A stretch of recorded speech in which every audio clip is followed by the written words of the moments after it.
Noches. ¿Y ante qué estamos? ¿Qué implica esta controversia energética con Estados Unidos y Canadá?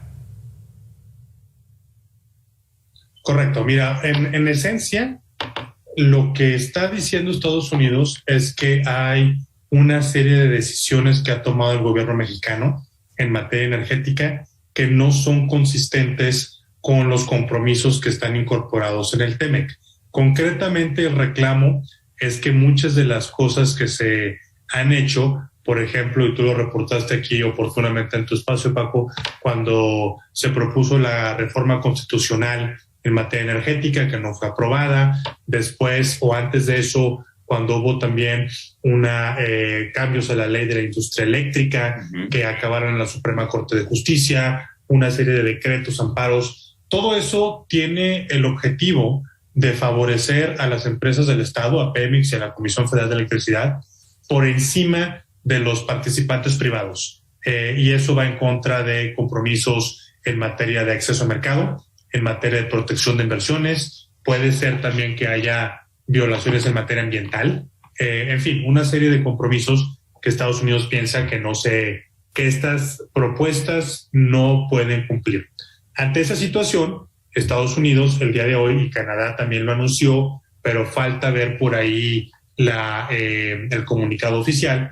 Canadá también pidió, anticipamos que puede pedir subirse en un proceso que inició el día de hoy con lo que se llaman las consultas. Uh-huh. Las consultas no es otra cosa más que el inicio de un proceso legal, uh-huh, en donde pues se referirá a un panel, a un juzgado, pues, en donde 5 jueces determinarán si efectivamente Estados Unidos tiene la razón o si por el contrario el que tiene la razón es México.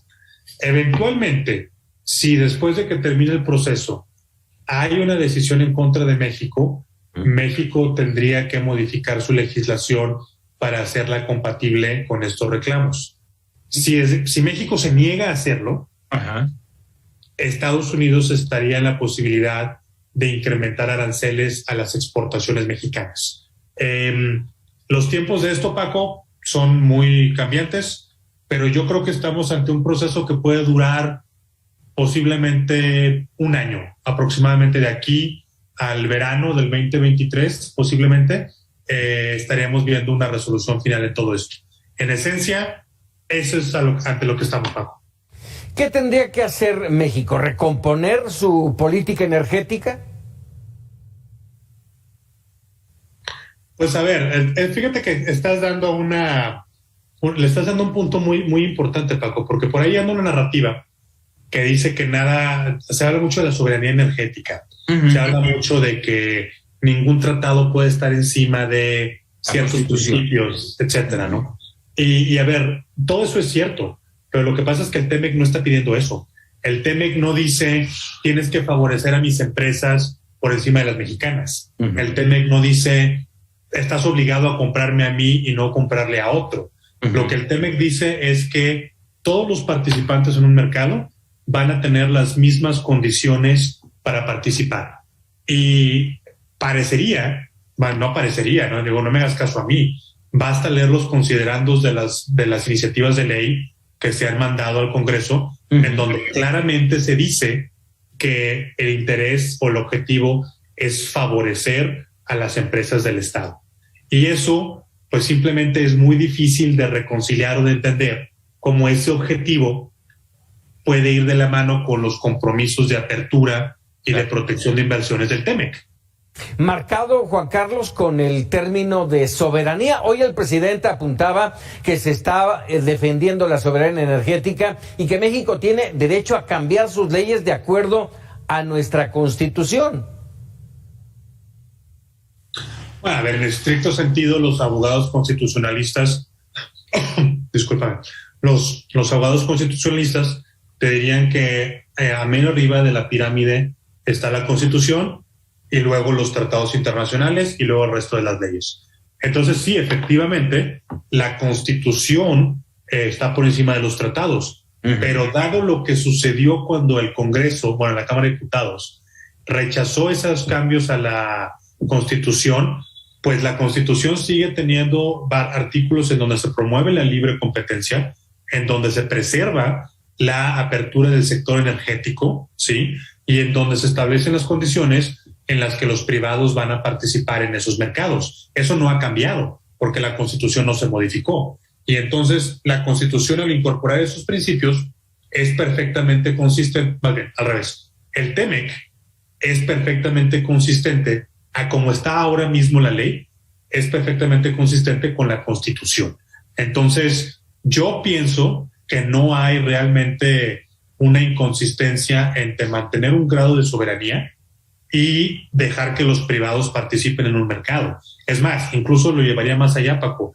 Yo diría que la verdadera soberanía es poder decidir en función de lo que le conviene más al pueblo. Y si eso es una energía barata, accesible, que contamine poco, que ayude a atraer inversiones, pues hombre, México estaría ejerciendo su soberanía al crear las condiciones para que los privados participen. De eso es de lo que se trata el TEMEC. Entonces sí, a ver, sin duda hay un tema legal, hay un tema de tratados internacionales, pero también, y creo que ahí tú le diste justo al clavo, pues vamos a entrar también en un tema que es altamente político. Creo que en el gobierno actual no hay la menor duda de la importancia y de la carga política que se le ha otorgado el tema energético. Eso desde el día 1 quedó claro, ¿no? Sí, a ver, desde el día 1, pero déjame, como negociador, estuviste muy atento a todo el tema del TEMEC y como presidente electo, en medio justamente de esa negociación, pudo haber metido la mano para evitar acordar este tema energético. Allí estuvo Jesús Seade como su representante y no lo hizo. El presidente lo refería el día de hoy en su conferencia temprano. A ver, efectivamente, cuando sucede la elección del 2018 y el doctor Jesús Seade, ahora embajador en China, se une a nuestro equipo, pues claramente él tenía una instrucción del presidente electo, López Obrador, sobre la visión del sistema, del tema energético. Efectivamente, como el presidente dijo hoy, la arquitectura original del tratado era diferente. La arquitectura actual en materia energética es la que se acordó a partir de las sugerencias y de las peticiones que Jesús Seade hizo en nombre del presidente electo de la República. O sea, en eso no hay ningún problema. Eso es perfectamente cierto y consistente. Uh-huh. En donde creo que parece haber, no sé si una confusión, pero ciertamente parece haber diferentes opiniones, es que lo que quedó en el actual capítulo 8 del TEMEC, que tiene un párrafo que habla donde se reconoce el derecho soberano de México para decidir sobre hidrocarburos, eso está muy bien y Estados Unidos lo aceptó, pero eso no quiere decir que no hay obligaciones. El decir que reconozco la soberanía de algo, pues no quiere decir que puedo hacer lo que yo quiera sin tener ningún recato o ninguna consideración a otras cosas.